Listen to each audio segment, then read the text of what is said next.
We usually hear the story of Odysseus and the Cyclops as a simple victory for civilization, a thinking human using intellect to overcome a savage monster. From a purely biological standpoint, the Cyclops is trapped by his anatomy. Having only a single eye means he literally lacks the physical depth perception required to navigate the natural world with precision. But for ancient storytellers, this physical trait often doubled as a metaphor. The one-eyed giant didn't just lack depth of field, he lacked depth of perspective, leaving him intellectually and empathetically blind to anything beyond his own immediate needs. However, if we look past the monster's obvious flaws and examine the choices Odysseus makes, the traditional hero narrative starts to crack. We have to ask, which character is actually struggling the most to see the world as it really is? This artifact, a 7th century BC mixing bowl called the Aristonathos crater, is one of our earliest physical records of this encounter. It was crafted by Greek settlers in Cumae, the first Greek colony in mainland Italy. Yet curiously, it was found miles away, buried inside a tomb in the indigenous Etruscan city of Caere. For those Greek colonists sailing into the unfamiliar waters of the Tyrrhenian Sea, the Odyssey functioned as a psychological map.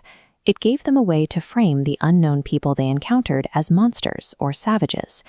We don't know exactly what the Etruscan owner thought of this Greek import, but its presence in their tomb suggests a high-stakes cultural exchange, where Greek myths were being traded alongside Greek wine.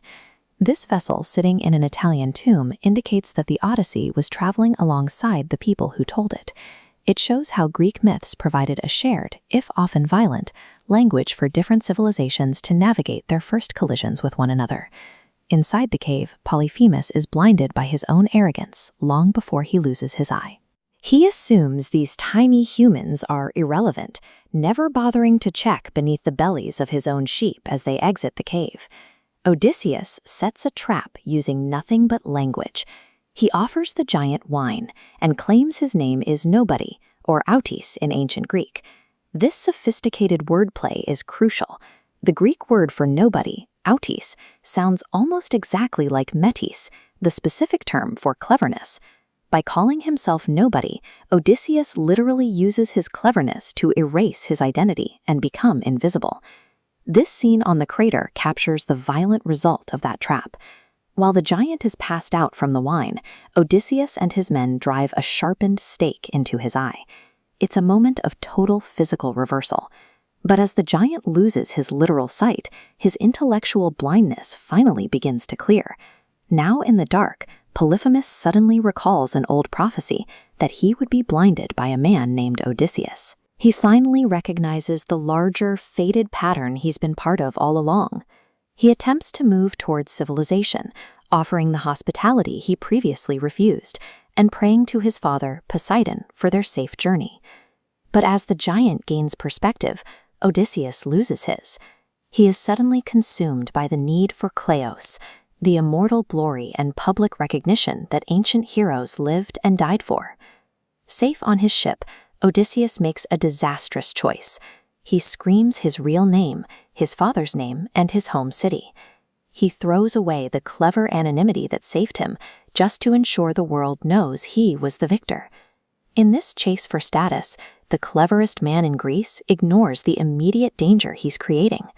By reclaiming his identity, he gives the giant the one thing he needs to fight back.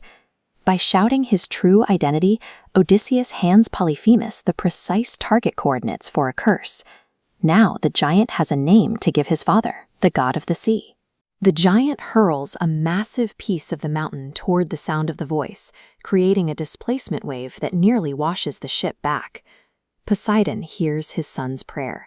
He dooms Odysseus to 10 years of brutal wandering and ensures that every single man who escaped that cave will die before reaching Ithaca.